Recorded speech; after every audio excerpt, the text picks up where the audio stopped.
बिस्मिल्लाहिर्रहमानिर्रहीम, अस्सलाम वालेकुम। आप देख रहे हैं GNN। मैं हूं हमजा शफीक। मैं हूं हुदा शाह। बुलेटिन में हमारे साथ देंगे इरफान बशीर भी। सबसे पहले आपको बताएं कि सुप्रीम कोर्ट से मुतालिक बनाया गया पार्लियामेंट का एक्ट बरकरार रहेगा। प्रैक्टिस एंड प्रोसीजर एक्ट के खिलाफ दरख्वास्तें मुस्तरद कर दी गई। सुप्रीम कोर्ट ने प्रैक्टिस एंड प्रोसीजर एक्ट आइन के मुताबिक करार दे दिया। अज खुद नोटिस और बेंचेस की तश्कील का इख्तियार 3 सीनियर जजेस को मिल गया।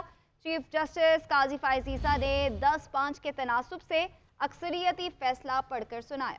Justice Ijazul Ahsan, justice Munib Akhtar, justice Mazahar Naqvi, justice Ayesha Malik, justice Shahid Waheed का फैसले से इख्तलाफ। फैसले के तहत आर्टिकल 184(3) के तहत मुकदमात के फैसलों के खिलाफ अपील का हक दे दिया गया है। अदालती फैसले में 7-8 के तनासुब से अपील के हक के माजी के इतलाक की मुखालफत। अक्सरियती फैसले के तहत एक्ट के माजी से इतलाक के खिलाफ दरख्वास्तें मंजूर कर ली गई। Supreme court practice and procedure act के खिलाफ सुप्रीम कोर्ट का बड़ा फैसला आ गया। 5 के मुकाबले में 10 जजेस की अक्सरियत से सुप्रीम कोर्ट ने एक्ट को दुरुस्त करार देते हुए मुखालफत में दायर दरख्वास्तों को मुस्तरद कर दिया। Chief justice Qazi Faez Isa, justice Sardar Tariq Masood, justice Mansoor Ali Shah, justice Yahya Afridi, justice Aminuddin Khan, justice Jamal Mandokhail, justice Muhammad Ali Mazhar, justice Athar Minallah, justice Hasan Azhar Rizvi, justice Musarrat ने प्रैक्टिस एंड प्रोसीजर एक्ट को आइन के मुताबिक दुरुस्त करार दिया। Justice Ijazul Ahsan, justice Munib Akhtar, justice Mazahar Ali Akbar Naqvi, justice Ayesha Malik और जस्टिस शाहिद वहीद ने फैसले से इख्तलाफ किया। जरा सा टेक्निकल था, इसलिए जरा वक्त लगा।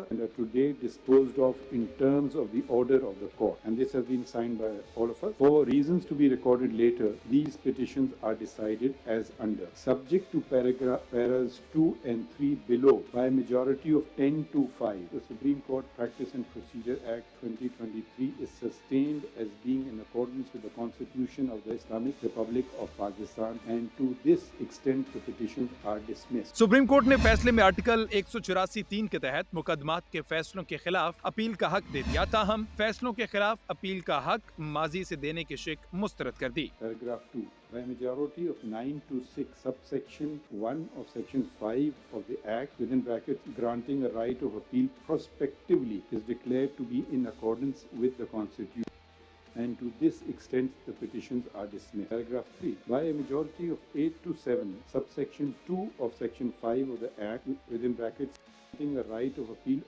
retrospectively, is declared to be ultra vires the Constitution, and to this extent the petitions are allowed. So I hope that clarifies the matter, and we try to do it in the shortest possible time, and you have the benefit of the order of the court. इख्तलाफ करने वाले जजेस के मुताबिक फैसले से supreme court के इख्तियारात कम हो गए। प्रैक्टिस एंड प्रोसीजर एक्ट के खिलाफ 8 रुकनी बेंच का दिया गया हुक्म इम्तना खत्म होने से एक्ट बाकायदा कानून बन गया। Chief justice of Pakistan justice Qazi Faez Isa की सरबराही में फुल कोर्ट बेंच ने 5 समातों के बाद केस की समात मुकम्मल होने पर फैसला महफूज किया था। 4 सफात पर मुश्तमिल तहरीरी फैसला जारी कर दिया गया। तफसीली फैसला बाद में जारी होगा, जिसके साथ 5 जजेस के इख्तलाफी नोट भी शामिल होंगे। और सुप्रीम कोर्ट बार के सदर आबिद जुबैरी कहते हैं, देखना होगा कानून 21 अप्रैल से लागू होता है तो क्या उसके बाद बनने वाले बेंचेस और समात के लिए मंजूर होने वाले केसेस का मुस्तकबिल क्या होगा। GNN से खुसूसी गुफ्तगू में वो कहते हैं, मुमकिन है इलेक्शन के इनकाद, मिलिट्री कोर्ट और ऑफिशियल सीक्रेट एक्ट में तरमीम के केसेस को सुप्रीम कोर्ट की कमेटी अवामी मफाद और बुनियादी हुकूक के ज़ुमरे मिले। आपने फरमाया नैब का केस, आपको पता है कि 12-13 इस तरह सितंबर को उसका फैसला आया था। तो आज क्योंकि ये राइट ऑफ अपील अपहोल्ड हो गया सेक्शन 5 और प्रोस्पेक्टिवली यानी 21 अप्रैल के बाद, तो इस केस में अपील दाखिल हो सकती है नैब के केस में। अच्छा, मिलिट्री को जो आपको याद है, हम लोग सुप्रीम कोर्ट बार भी उसमें हमने फाइल किया था, वो केस चल रहा था, वो आधे से ज़्यादा चल चुका था, लेकिन फिर बेंच टूट गई, वो केस नहीं चला। ये देखना होगा कि ये क्योंकि इन्होंने होल्ड किया तो ये कानून लागू हो गया 21 अप्रैल से, जो इसका आई थिंक डेट है। और अगर 21 अप्रैल से लागू हो गया तो फिर एक इशू ये भी उठेगा कि क्या वो जो बेंचेस बनी थी या वो केसेस को एक्सेप्ट कर लिया गया था वो प्रोटेक्टेड है, या फिर वो भी सारे जो केस है, जैसे मिलिट्री कोर्ट्स का हमने फाइल किया हुआ है, मिलिट्री कोर्ट्स का केस है, फिर हमने वो चैलेंज किया हुआ है मिलिट्री एक्ट को और ऑफिशियल सीक्रेट एक्ट्स में जो तरामीम थी, कि क्या वो अब सेक्शन 3 जो इस एक्ट का अपहोल्ड हुआ है उसके तहत अब उस कमेटी के पास जाएगा, 3 मेंबर बेंच की कमेटी, वो फैसला करेंगे कि इसमें یہ 184(3) کے زمرے میں آتا ہے یا نہیں آتا، تو اس کے بعد پھر دیکھیں گے کہ ہو سکتا ہے اس میں وہ لیں یا ہو سکتا ہے وہ ریجیکٹ کر دیں کہ جی ہمارے الیکشن کا کیس بھی پینڈنگ ہے، وہ بھی آپ فیصلہ کریں گے کہ وہ پبلک امپورٹنس کا کیس ہے اور فنڈامنٹل رائٹس اس میں لوگوں کے انوالوڈ ہیں، ہو سکتا ہے کمیٹی ڈیسائیڈ کرے کہ یہ کیس الیکشن کا کیس بھی 184(3) کے زمرے میں نہیں آتا۔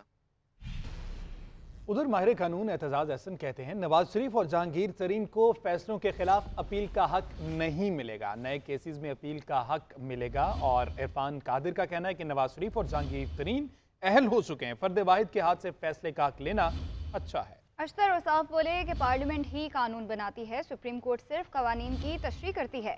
شعیب شاہین نے کہا کہ اپیل کا حق قائم رکھا گیا، نواز شریف کیس پر کیا اثر پڑے گا وہ مکمل فیصلے سے سامنے آئے گا۔ Supreme court practice and procedure act case کے فیصلے پر قانونی ماہرین کا رد عمل۔ جی این این سے گفتگو کرتے ہوئے ماہر قانون اعتزاز احسن کا کہنا ہے کہ فیصلے کے بعد اپیل کا حق ملے گا۔ ماضی سے اپیل کے حق کی شق العدم قرار دینے کے بعد نواز شریف اور جہانگیر ترین کو اپنے خلاف کیے گئے فیصلوں پر اپیل کا حق نہیں ملے گا۔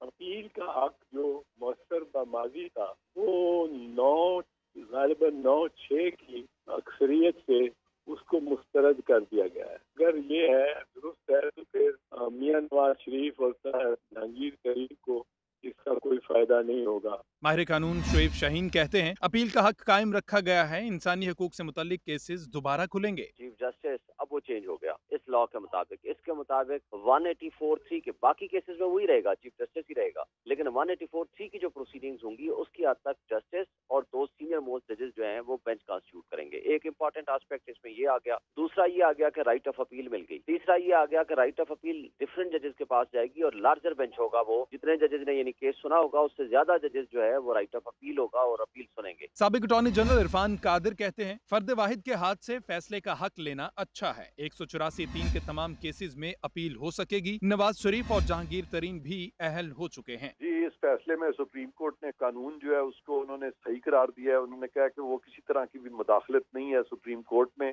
اور وہ کسی طرح سے بھی قانون غیر آئینی نہیں ہے، تو اس کو آئینی ڈکلیئر کیا انہوں نے، اور اس کے علاوہ اس قانون کے تحت جو اپیل پرووائڈ کی گئی ہے ان لوگوں کو جن کے خلاف 184(3) میں فیصلہ آئیں گے آئندہ نیب قانون میں میرا خیال ہے نظر ثانی دائر ہوگی۔ سابق اٹارنی جنرل اشتر اوصاف نے کہا کہ پارلیمنٹ ہی قوانین بناتی ہے، اپیل کا حق دینا سپریم کورٹ کا کام نہیں، یہ قانون کی منشا ہے کس کو اپیل کا حق دے۔ بینچز جو ہیں اس کو تشکیل اب 3 ججز دیں گے، چیف جسٹس اور ان کے 2 سینئر ججز۔ پارلیمنٹ ہی جو ہے وہ آئین کو تبدیل کرتی ہے، پارلیمنٹ ہی ہے جو قوانین بناتی ہے، قوانین کی تشریح کرنا ان کا کام ہے، قوانین کو بنانا ان کا کام نہیں ہے۔ اپیل کا حق دینا سپریم کورٹ کا کام نہیں ہے کہ وہ اپیل کا حق دے یا نہ دے کسی کو، یہ قانون کا منشا ہے کہ کسی کو اپیل کا حق دینا چاہیے یا نہیں۔ درخواست گزار نیاز اللہ نیازی کے وکیل اکرام چودھری کا کہنا ہے کہ آنے والے دنوں میں اس قانون کے سیاسی، عدالتی، انتظامی اور پارلیمان کے حوالے سے بڑے اثرات مرتب ہوں گے۔ اور چیف جسٹس قاضی فائز عیسیٰ کہتے ہیں پارلیمنٹ ہماری دشمن نہیں، نہ ہی ہم پارلیمنٹ کے دشمن ہیں، مل کر چل سکتے ہیں۔ ہم ایک دوسرے کے ادارے کو منفی سوچ سے کیوں دیکھتے ہیں؟ جیو اور جینے دو کا اصول اپنانا ہوگا، ہمیں اداروں کی عزت رکھنی چاہیے۔ پارلیمنٹ ایک سٹیپ آگے جا سکتی تھی لیکن نہیں گئی۔ ایک جابر نے آئین میں ترمیم کی تو کوئی نہیں بولا بس بہت ہو گیا اس ملک سے کھلواڑ، اب مزید نہیں ہو سکتا۔ کسی جج نے فل کورٹ پر اعتراض کیا، نہ ہی 8 رکنی بینچ پر۔ تسلیم کرنا چاہتا ہوں کہ فل کورٹ بنانا میری غلطی تھی۔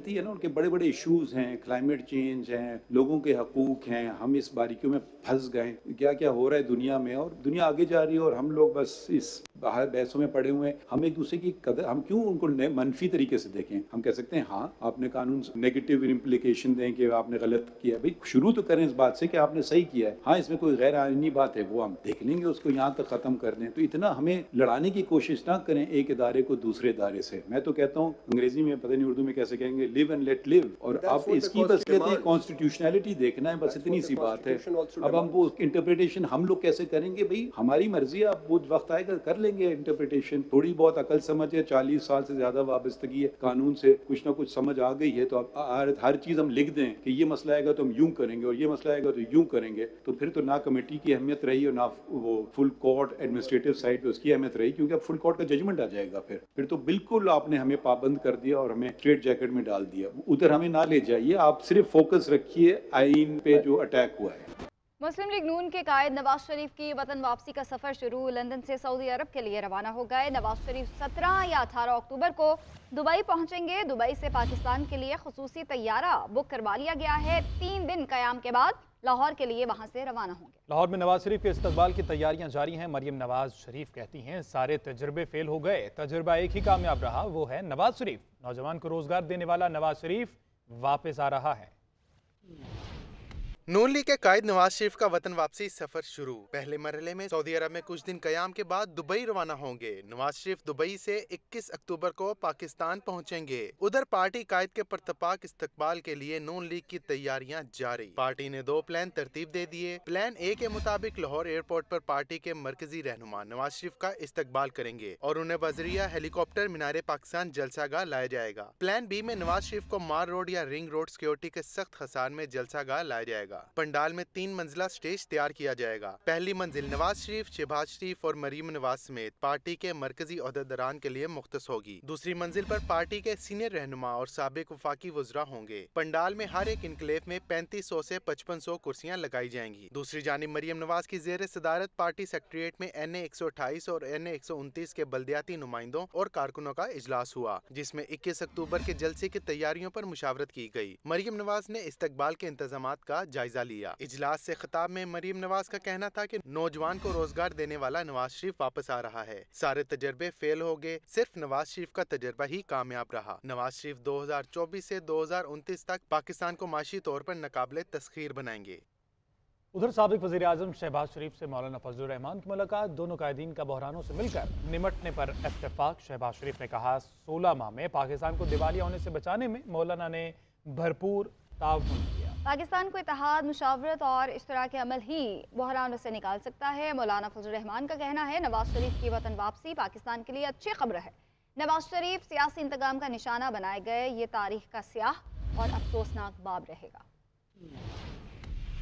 मौलाना फजलुर रहमान ने शहबाज शरीफ से मॉडल टाउन में मुलाकात की। मुलाकात में दोनों रहनुमाओं ने बाहमी दिलचस्पी के उमूर और मौजूदा सियासी सूरत हाल पर गौर किया। ज़राए के मुताबिक इसराइल फलस्तीन तनाज़ा और इसके बाद की आलमी सूरत हाल भी ज़ेरे बहस आई। मौलाना फजलुर रहमान ने शहबाज शरीफ को आम इंतखाबात में तखीर करने के अपने मुतालबे की तफसीलात से भी आगाह किया। दोनों कायदीन ने इत्तफाक किया कि मुल्क को बहरानों से मुत्तहिद होकर निपटाया जा सकता है। शहबाज शरीफ का कहना था कि PDM हुकूमत ने 16 माह में सियासत नहीं सिर्फ रियासत बचाने का सोचा। नवाज शरीफ की वतन वापसी से सियासी व जमहूरी निज़ाम मजबूत होगा। JUI सरबराह ने कहा कि नवाज शरीफ की वतन वापसी पाकिस्तान के लिए अच्छी खबर है। सच बेनकाब हो चुका है कि नवाज शरीफ सियासी इंतकाम का निशाना बनाएंगे। मौलाना फजलुर रहमान ने नवाज शरीफ की वतन वापसी के हवाले से नेक तमन्नाओं का इजहार किया। मुलाकात में मुस्लिम लीग नून के सेक्रेटरी जनरल एहसन इकबाल, साबिक स्पीकर कौमी असम्बली सरदार अयाज सादिक और अताउल्लाह तारड़ भी मौजूद थे।